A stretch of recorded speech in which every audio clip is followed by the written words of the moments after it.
Hola, bienvenidas y bienvenidos. Espero que estén bien. Hoy hablamos de alguien que seguramente has visto al menos una vez en tu vida. Lo puedes ver en playeras, en tazas para tomar café, hasta en encendedores. Este último probablemente porque siempre fumaba porros. En fin, hoy en día puedes ver su retrato en todo tipo de mercancía. Hoy no vamos a hablar de todo a fondo en este podcast cortito, pero vamos a platicar de las grandes líneas de quién era Che Guevara. Para empezar, su verdadero nombre, o sea, su nombre oficial, es Ernesto Guevara. Él es argentino y de hecho su nacionalidad argentina es la causa de su apodo Che.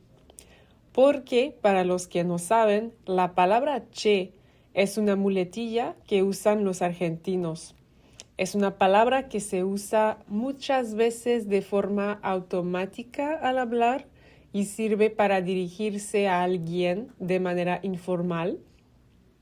Total que aparentemente el Che usaba mucho esa palabra y fue cuando estaba fuera de Argentina que la gente le dio ese apodo. Porque pues podemos imaginar que como estaba fuera de su país, de su propio país, los demás no solían usar esa muletilla, entonces se les hizo gracioso tal vez que él dijera mucho eso, o al menos es algo que se destacó de él. Che nació en la ciudad de Rosario, a casi 300 kilómetros de Buenos Aires, la capital de Argentina. Su familia se mudó después a la ciudad de Córdoba porque Che tenía asma muy severa y el aire de Córdoba era mejor para su condición. Che nace en 1928, entonces crece con los efectos de la crisis económica, la Gran Depresión de 1929, que afecta mucho a su país, Argentina, y realmente a toda Latinoamérica también. Los padres del Che provienen de familias adineradas, o sea, su mamá y su papá crecieron en familias de clase más alta, pero eran diferentes de la mayoría de los burgueses en que eran mucho más progresistas, no solamente para su época, sino también para su origen socioeconómico, ya que crecieron en ambientes acomodados que solían ser más conservadores. Su madre y su padre son personas que se interesan a las injusticias, a las desigualdades en la sociedad. Tienen muchos libros en casa, valoran la educación y Che crece con el deseo de entender el mundo desde joven. El Che se fue a Buenos Aires para hacer sus estudios de medicina cuando tenía alrededor de 19-20 años. En la época de sus estudios de medicina, hace un viaje en motocicleta por el norte de Argentina, visitando hospitales y centros de salud. Se interesa en especial a los leprosos, las personas que tienen la enfermedad de la lepra. Después hace un viaje mucho más largo por Latinoamérica, todavía en motocicleta, entonces todo por carretera con su amigo Alberto Granado. Y a través de sus viajes, Che ve por primera vez la desigualdad, la pobreza con sus propios ojos y su perspectiva empieza a cambiar. Él quiere ser médico para poder ayudar a las personas, curar enfermedades y salvar vidas, pero en ese viaje viene a la conclusión de que si las personas viven en condiciones de pobreza extrema, donde no pueden comer bien, no tienen siquiera agua corriente, no pueden cubrir sus necesidades básicas, la gente es destinada a seguir enfermándose y muriéndose y no pueden tener las vidas dignas que todos merecemos. O sea que si las personas viven en condiciones que les hacen enfermos, el recibir tratamientos médicos solo es una solución temporal y no resuelve la causa de los problemas. Los granjeros de Latinoamérica reciben muy poco por sus productos, por el dominio de las compañías estadounidenses sobre las tierras. Es un élite que controla las riquezas y los países latinoamericanos están en desventaja en esa relación.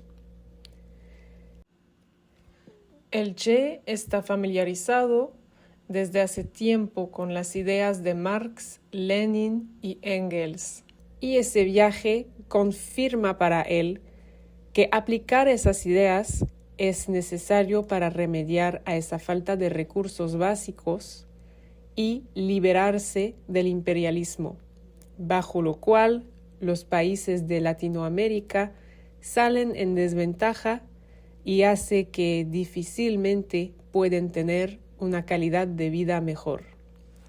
Después de ese viaje transformador, se va por otros países de Latinoamérica y acaba en Guatemala.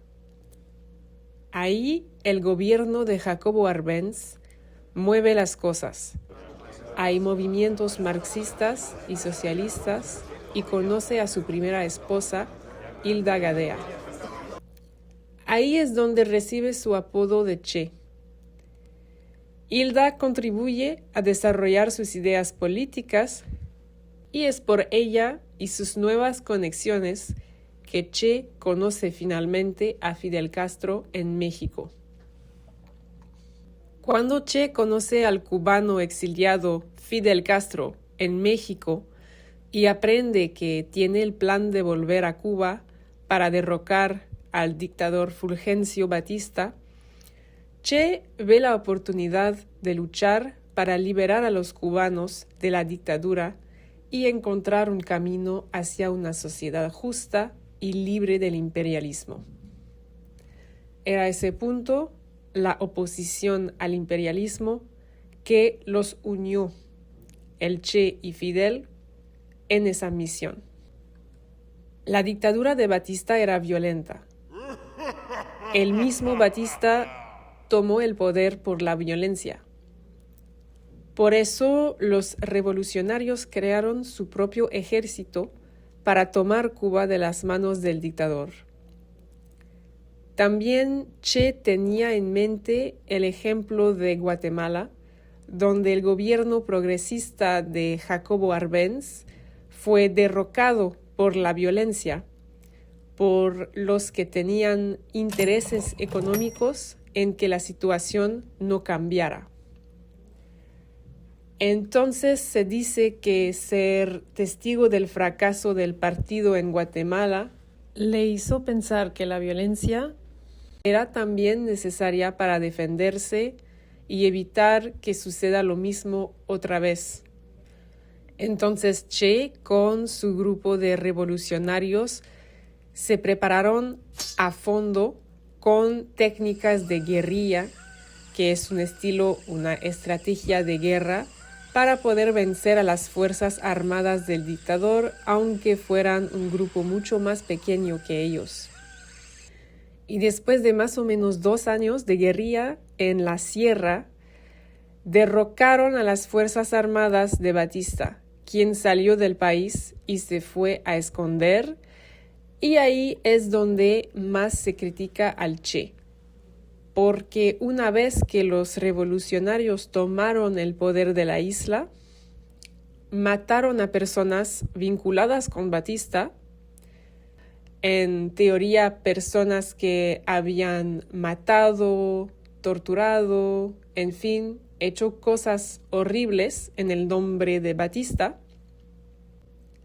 pero incluso mataron a personas sospechadas de estar vinculadas con Batista.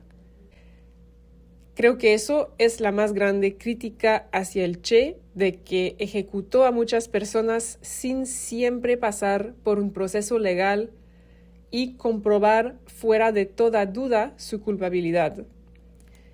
Y después las cosas siguieron tomando un aspecto más autoritario hasta convertirse en dictadura bajo Fidel Castro, lo cual es la desafortunada conclusión que nos cuenta la historia. Pero antes de separarse de Castro e irse por África después de más o menos 6 años, post-revolución, pudo hacer contribuciones el Che sobre el plan del alfabetismo, puso clínicas de salud y educación gratuitas y redistribuyó tierras dominadas por empresas estadounidenses con la intención de que los cubanos sean dueños de su producción. Hizo trabajo voluntario en el campo y por ese lado hizo exactamente lo que decía. Y sus acciones eran apegadas a sus ideas. Tenía mucha integridad con sus valores. Díganme lo que opinan en los comentarios. Esto fue todo por hoy y hasta luego.